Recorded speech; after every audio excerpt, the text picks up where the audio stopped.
రాజానగరం మండలం కానవరం లేఅవుట్ లో పీఎం ఆవాస యోజన పథకం కింద నిర్మించిన ఇంటి గృహ ప్రవేశ కార్యక్రమంలో ఎంపీ దగ్గుపాటి పురంధేశ్వరి, జిల్లా కలెక్టర్ ప్రశాంతి, ఎమ్మెల్యే బత్తుల బలరామకృష్ణ పాల్గొన్నారు. గ్రామీణ, పట్టణ ప్రాంతాల్లో అర్హులైన పేదలకు సొంత ఇంటి కల సాకారం చేసే దిశగా పెద్ద ఎత్తున ఇళ్లని మంజూరు చేయడం జరిగిందని పురంధేశ్వరి తెలిపారు. గత 5 ఏళ్లలో రాష్ట్రంలో 22 లక్షల మంది పేదలకు కేంద్ర ప్రభుత్వం ఇళ్లని మంజూరు చేసిందన్నారు.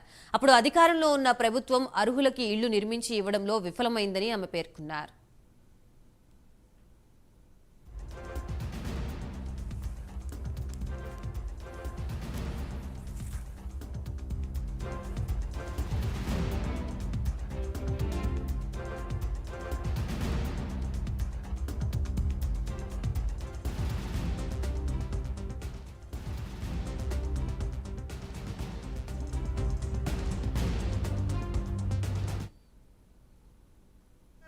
జన్మదినం ఈ రోజున అంటే ప్రధాని గారు ఈ రోజునే విశ్వకర్మ యోజనను కూడా వారు లాంచ్ చేయడం జరిగింది.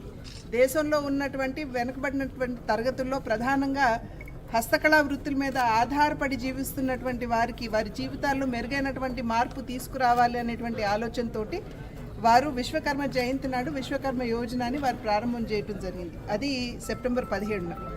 అదేవిధంగా ఇవాళ నరేంద్ర మోడీ గారి జన్మదినం కూడా. వారు ఏ విధంగా దేశ సేవకి అంకితమయ్యారో మనందరికీ తెలుసు.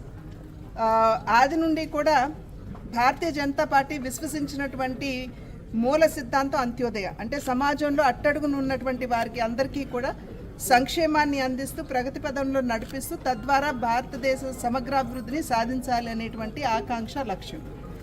దానిలో భాగంగానే సబ్కే సాత్ సబ్కా వికాస్ అన్న నినాదంతో భారతీయ జనతా పార్టీ ప్రతి ఎన్నికల్లో కూడా ప్రజల ముందుకి వస్తున్నటువంటి విషయం మీరందరూ గమనించే ఉంటారు. దానిలో భాగంగా సమాజంలో ఉన్నటువంటి వారందరికీ కూడా అర్హులైన వారందరికీ కులమత వర్ణ వర్గాలకు అతీతంగా ఎటువంటి భేషజం లేకుండా నిజంగా అవసరం ఉన్న వాళ్ళందరికీ కూడా సంక్షేమాన్ని అందించాలి అనేటువంటి లక్ష్యం.